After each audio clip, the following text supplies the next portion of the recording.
Welcome and जय Hind dear friends. तो स्वागत है आपका आपके अपने YouTube channel and tech study पर। तो जैसा कि आप लोगों को पता है कि फिजिक्स की सीरीज चल रही है, जिसमें मैं आपको 8-9 लेक्चर दे चुका हूं। जिस भी भाई ने वो लेक्चर नहीं देखे हैं जाओ उनको देखो, फिर इसको देखो। देखिए मैं आपको कई चैप्टर करा चुका, मैं आपको पर चैप्टर 25 क्वेश्चंस करा रहा हूँ, ठीक है। और अगर कोई चैप्टर मोस्ट इंपोर्टेंट होता है तो मैं उससे आपको 50 क्वेश्चंस कराता हूँ। कितने? 50 क्वेश्चंस। फिर भी अगर आपको कोई दिक्कत आती है तो कमेंट बॉक्स में कमेंट कर दिया करो कि सर इससे हमें और क्वेश्चन करा दो, ठीक है। मना नहीं है किसी भी चीज़ की। तो देखिए आज का अपना चैप्टर है पदार्थों के सामान्य गुण। आप लोग वीडियो को ज़्यादा से ज़्यादा यार शेयर नहीं कर रहे हो, ज़्यादा से ज़्यादा शेयर को, चैनल को सब्सक्राइब कर लो and press the bell icon, ठीक है। एंड मैं अब बता दूं आपको कि एंड टेलीग्राम पर जाना, सर्च करना एंड टेक स्टडी और हमारे टेलीग्राम ग्रुप में ऐड हो जाना, ओके। तो देखिए क्वेश्चन नंबर फर्स्ट ने क्या बोल रखा है, निम्नलिखित में से दाब की विमा का सूत्र क्या है। तो दाब होता क्या है, दाब पी, दाब बराबर फोर्स अपॉन एरिया, दाब बराबर बल बट्टे क्षेत्रफल, ठीक है। अब बल की विमा क्या होती है, एम एल टी माइनस 2, ठीक है। क्षेत्रफल की एल स्क्वायर, ठीक है। तो एल से एक एल कैंसिल हो जाएगा। अब देखो एम ऊपर बचेगा और मैं टी को नीचे लाऊं तो टी स्क्वायर और L1, ठीक है। तो कौन से ऑप्शन में दिख रहा है, तो देखो ऑप्शन नंबर सी में दिख रहा है। एम ऊपर है, बिल्कुल है, टी स्क्वायर नीचे है और एल भी है, तो ऑप्शन नंबर जो सी है वही आपका राइट आंसर हो जाएगा, ठीक है। डिस्कस करते हैं नेक्स्ट क्वेश्चन को। आई होप आपको अच्छे से क्लियर हुआ होगा। देखिए क्वेश्चन नंबर सेकंड ने क्या बोल रखा है, यदि एक बांध में जल की गहराई h है तथा ए जल का अनुप्रस्थ क्षेत्रफल है, टी बांध की मोटाई है, तब बांध की दीवार पर लगने वाले दाब किस प्रकार होगा। ए क्षेत्रफल होगा, ए क्षेत्रफल या ऊंचाई के बराबर होगा, एच एवं टी के रूप में होगा, या इनमें से कोई नहीं। तो देखिए दाब बराबर क्या होता है, दाब बराबर फोर्स बल बट्टे क्षेत्रफल, फोर्स अपॉन एरिया। तो यहाँ पे फोर्स के बारे में डिस्कस नहीं कर रहे हैं, तो कौन सा ऑप्शन होगा, ऑप्शन नंबर आपका डी, इनमें से कोई नहीं, ठीक है। कौन सा, ऑप्शन नंबर डी, नैनो इनमें से कोई नहीं, ऑप्शन नंबर डी आपका राइट आंसर हो गया। देखिए जो क्वेश्चन समझाने लायक होता है मैं उसे समझाता हूँ, और जो क्वेश्चन टिक करने लायक होता है मैं उसे टिक करके आगे बढ़ जाता हूँ, फालतू टाइम वेस्ट नहीं करता, ठीक है। डिस्कस करते हैं क्वेश्चंस को। देखिए क्वेश्चन नंबर थर्ड ने क्या बोल रखा है, जब पानी से भरे हुए एक बीकर में एक कॉर्क और कील को रखा जाता है तो कॉर्क तैरता है जबकि कील डूब जाती है, इसके पीछे का कारण क्या है। कॉर्क का घनत्व पानी के घनत्व से अधिक है, या लोहे की कील का घनत्व पानी के घनत्व से अधिक है, लोहे की कील का द्रव्यमान कॉर्क के द्रव्यमान से अधिक है, या ऑप्शन नंबर डी, कॉर्क का द्रव्यमान लोहे की कील के द्रव्यमान से अधिक है। तो देखिए इसका राइट आंसर हो जाएगा ऑप्शन नंबर बी। कौन सा, ऑप्शन नंबर बी, लोहे की कील का घनत्व पानी के घनत्व से अधिक हुआ, इसी वजह से वो ऊपर जो पानी में डूब जाती है, ठीक है। लोहे की कील का घनत्व पानी के घनत्व से अधिक होता है, इस वजह से वो डूब जाती है। घनत्व बराबर क्या होता है, मास अपॉन घनत्व बराबर द्रव्यमान बट्टे आयतन, मास अपॉन वॉल्यूम, ठीक है। घनत्व बराबर density is equal to mass upon volume. In English में फॉर्मूलों को याद रखा करो। मास क्या होता है, किलोग्राम, एंड वॉल्यूम क्या होता है, मीटर क्यू, ए क्यू, ठीक है, मीटर क्यू, ध्यान रखना, मीटर क्यू, ठीक है। डिस्कस करते हैं नेक्स्ट क्वेश्चन को। देखिए क्वेश्चन नंबर फोर्थ ने क्या बोल रखा है, दाब किस रूप में परिभाषित किया जाता है, द्रव्यमान और त्वरण के गुणनफल के रूप में, या ऑप्शन नंबर को आगे देखते हैं, भार प्रति इकाई आयतन के रूप में, द्रव्यमान प्रति इकाई आयतन के रूप में, या ऑप्शन नंबर डी। तो देखिए ऑप्शन नंबर डी आपका राइट आंसर होगा, प्रणोद थ्रस्ट प्रति इकाई क्षेत्रफल में, ठीक है। किसको, देखिए क्वेश्चन नंबर फिफ्थ ने क्या बोल रखा है, चांदी का आपेक्षिक घनत्व 10.8 है, पानी का घनत्व 3 पावर है, ठीक है, किलोग्राम मीटर है। एसआई पद्धति में, कौन सी एसआई पद्धति में चांदी का घनत्व क्या होगा, 10.8 गुणा 10⁻³ है ये, ठीक है। ये टाइपिंग मिस्टेक होगी, 10⁻³ किलोग्राम मीटर क्यूब है, ठीक है। कितना, किलोग्राम मीटर क्यूब। तो ध्यान रखना आपका राइट आंसर है ऑप्शन नंबर है, ये याद करने लायक वैल्यू है, ठीक है। 10.8 × 10⁻³ किलोग्राम मीटर क्यूब, ठीक है। ध्यान रखना एसआई पद्धति में चांदी का घनत्व कितना होगा, इतना। ध्यान रखना मोस्ट इंपोर्टेंट क्वेश्चन है एग्जाम के लिए, मोस्ट इंपोर्टेंट। डिस्कस करते हैं नेक्स्ट क्वेश्चन को। देखिए क्वेश्चन नंबर 6 ने क्या बोल रखा है, घनत्व निम्नलिखित में से किसका अनुपात है। घनत्व, घनत्व बराबर क्या फॉर्मूला, तो घनत्व बराबर द्रव्यमान बट्टे आयतन, ठीक है, mass upon volume, M upon V. द्रव्यमान बट्टे आयतन कौन से ऑप्शन में, option number B, option number B में आपको दिख रहा है, ठीक है। तो ऑप्शन बी नंबर आपका राइट हो जाएगा। डिस्कस करते हैं नेक्स्ट क्वेश्चन। देखिए क्वेश्चन नंबर 7 ने क्या बोल रखा है, दबाव को कैसे मापा जाता है, दबाव को कैसे मापा जाता है, द्रव्यमान एवं घनत्व में, किए गए कार्य में, बल एवं क्षेत्रफल में, और बल एवं दूरी में। अगर आपको दाब का फॉर्मूला पता होता तो आप इजीली कर ले जाते। दाब बराबर क्या होता है, बल अपॉन दाब बराबर बल बट्टे क्षेत्रफल, तो बल एवं क्षेत्रफल में, ठीक है। दाब बराबर pressure is equal to force upon area, pressure is equal to P बराबर एफ अपॉन ए, दाब बराबर बल बट्टे क्षेत्रफल, ध्यान रखना, ठीक है।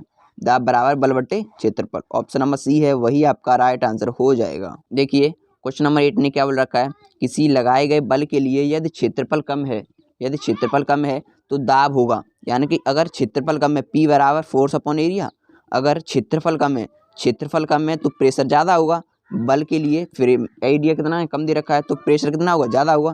तो देखते हैं इसमें ज़्यादा वाला ऑप्शन कौन सा है, ऑप्शन नंबर सी में अधिक रखा है, तो वही आपका राइट आंसर हो जाएगा, ठीक है। ऑप्शन नंबर, क्यों पता है आपको, पी बराबर एफ अपॉन ए, दाब बराबर बल बट्टी क्षेत्रफल, अगर उसने बोला क्षेत्रफल कम होगा तो प्रेशर ज़्यादा होगा, तो ऑप्शन नंबर जो सी है वही आपका राइट आंसर हो जाएगा। डिस्कस करते हैं नेक्स्ट क्वेश्चन। देखिए क्वेश्चन नंबर 9 ने क्या बोल रखा है, यदि हम किसी दिए गए बल के क्षेत्र को बढ़ाते हैं तो इसमें दाब प्रति इकाई, दाब P बराबर एफ अपॉन ए, अगर मैं इसके ए को बढ़ा रहा हूँ तो P अपने आप कम हो जाएगा, अगर मैं ए को बढ़ा रहा हूँ और क्षेत्रफल को बढ़ा रहा हूँ तो ए अपने आप कम हो जाए, P अपने आप कम हो जाएगा, तो क्या आ जाएगा, ऑप्शन नंबर सी कम हो जाता है, ठीक है। Option number C. अब आप लोगों बोलो कैसे कम हो जाता है भाई, अगर देखो मैं पहले वैल्यू थी यहाँ पे 5/5, ठीक है। अगर मैं 5/5 तो 1 आ गया, और 5/7 होगी यहाँ पे, नीचे एक की वैल्यू बढ़ा दूंगा तो 0 पॉइंट में कुछ आंसर आएगा, तो पी की वैल्यू कम होगी कि नहीं होगी, तो आपका ऑप्शन नंबर सी है वही आपका राइट आंसर हो जाएगा। डिस्कस करते हैं नेक्स्ट क्वेश्चन।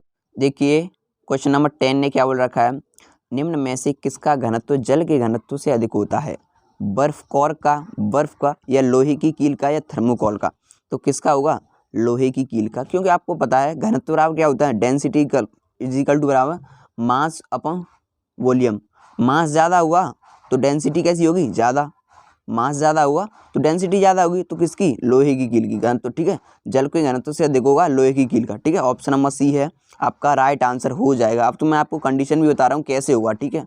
डिस्कस करते हैं नेक्स्ट क्वेश्चन। देखिए जो क्वेश्चन में समझने लायक होता है मैं उसे समझा देता हूँ, और जो क्वेश्चन टिक करने लायक होता है मैं टिक करके बता देता हूँ, ठीक है।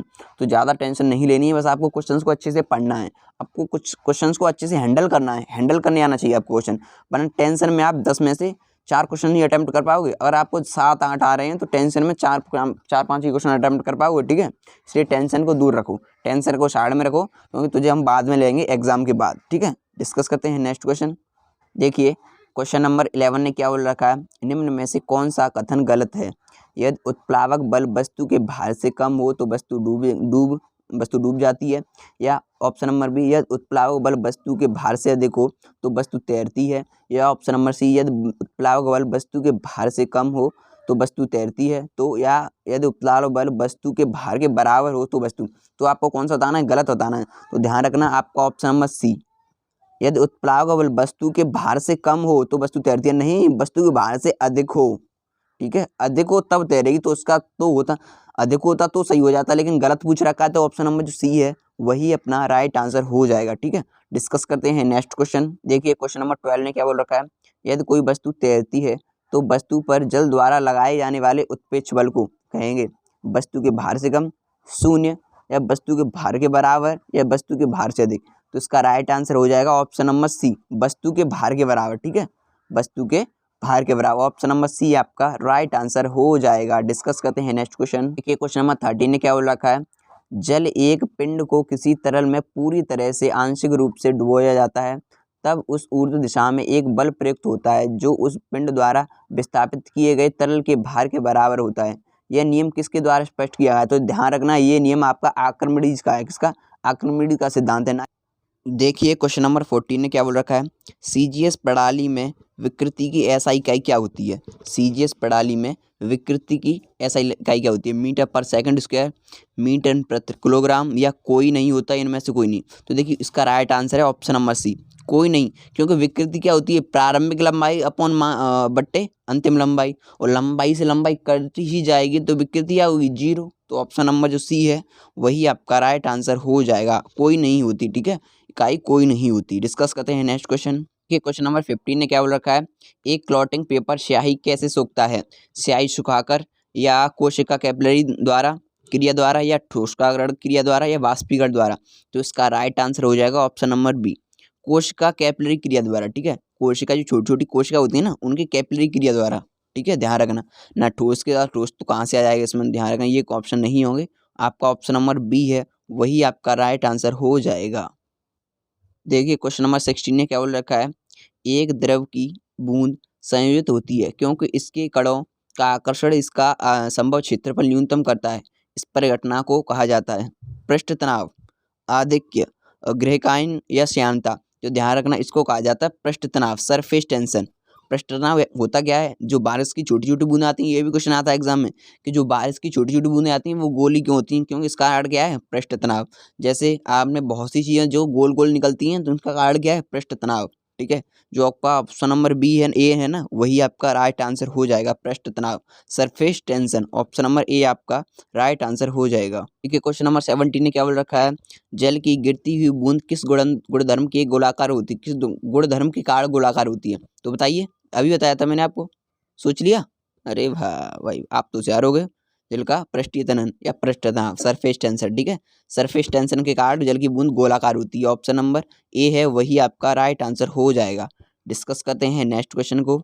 क्वेश्चन नंबर 18 ने क्या बोल रखा है, एक टैंक को एक समान क्षैतिज त्वरण में एक द्रव द्वारा आंशिक रूप से भरा गया है, त्वरण से एक द्रव द्वारा। ठीक है, निम्न में से एक टैंक में द्रव की सतह के लिए कौन सा कथन सत्य है।